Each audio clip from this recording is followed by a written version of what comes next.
Yeah. So my favorite aspects of the H90 that weren't in the H9, well, as a DSP engineer, more power. Lots more power. There's a lot of history that goes into it.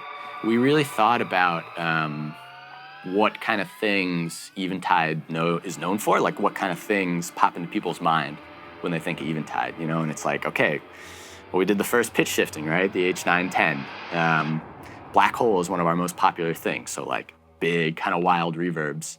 And I think that really came into play for some of these things, you know? Like for polyphony, obviously, like, all right, we use Harmonizer everywhere, right? We need a polyphonic pitch shifter.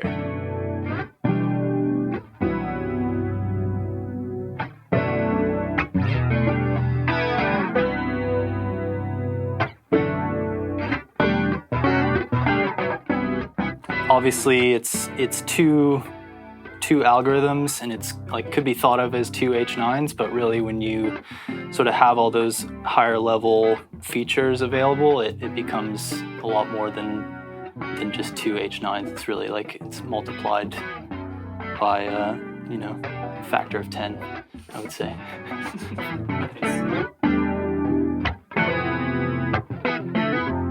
What's new in the H90 that you're really excited about that you worked on? Oh, one of the big ones is Evenvibe.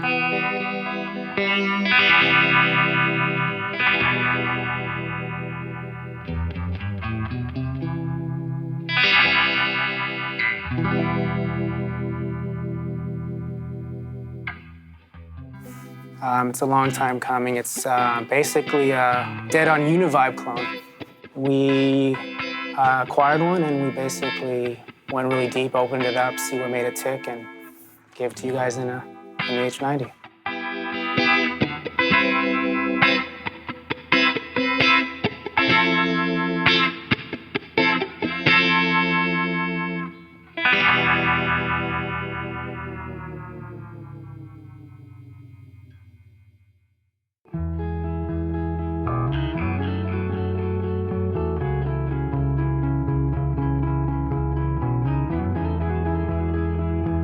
Yeah, the considerations for the design of the pedal were definitely size.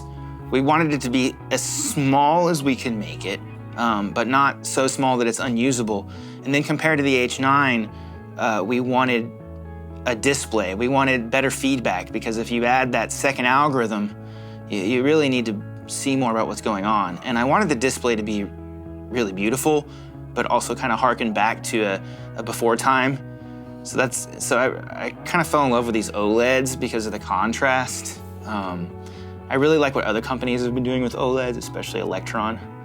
I like the look of those products. So, as you can see, we went in an entirely new aesthetic direction with the H90. Just colors we've never used before. Sorry, you want a serious answer on that one?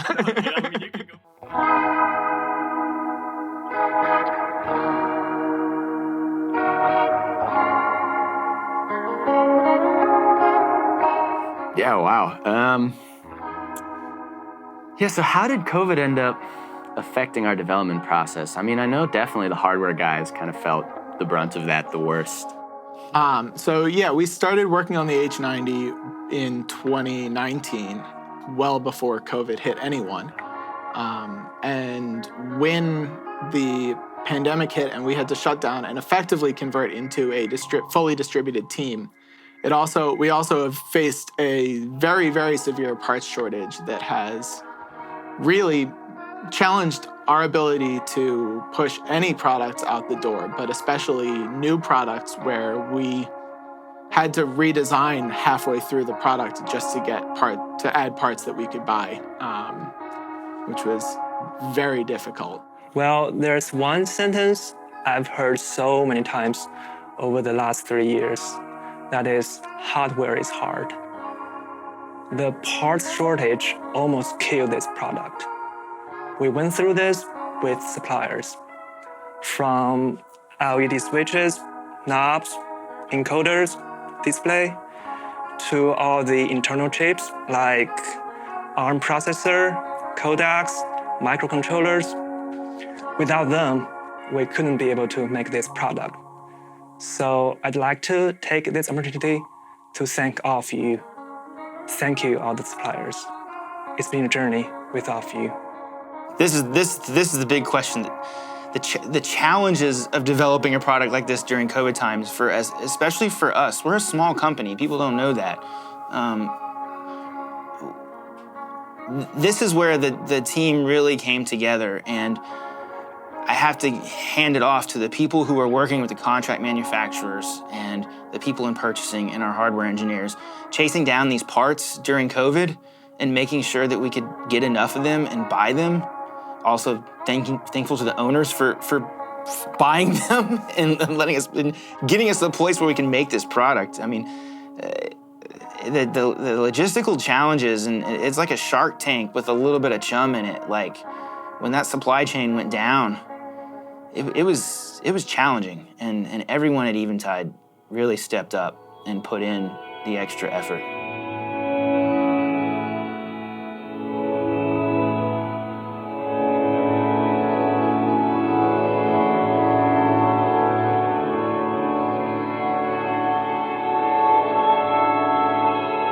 No, I'm just pumped that we can put this out into the world and that we can give people another way to make sounds that are cool. All I want to do is make cool sounds. So this is the next step in that for me.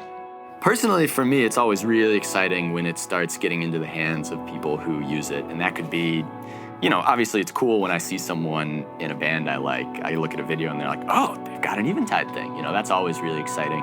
But I think more than anything, the idea just that even somebody who's not a famous musician ends up with this, and something I made just kind of makes them happy. Like maybe they had a shitty day at work or something like that. They come home and it's like, they turn on the H90 and it's like, oh, awesome.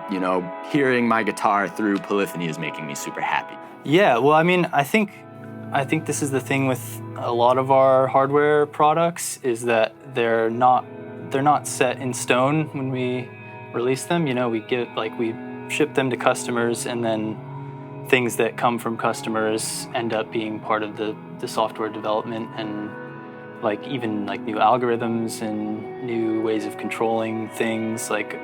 It's a living platform, and I think that's what excites me the most. Going forward is just the possibilities of how can we make this work even better for people and fit even more into their creative flow. I've been helping support H9 users over the years. Knowing what they want, I really hope they can feel H90 like an old friend who you are familiar with, but also surprises you every time you hang out with him. And my favorite feature of the H90 is the tuner. There's a tuner right there. It's a $900 tuner. It's a pretty good tuner. All right.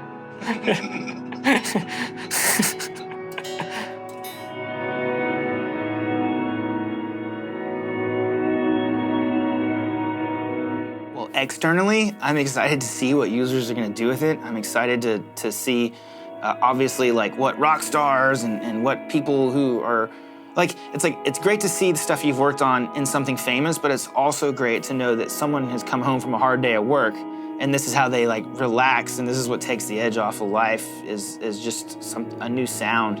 I hope that people out there join our Eventide inspirational feedback loop. We hope to inspire you, and I hope that you give us stuff back that inspires us to keep inspiring you, and we'll just keep going.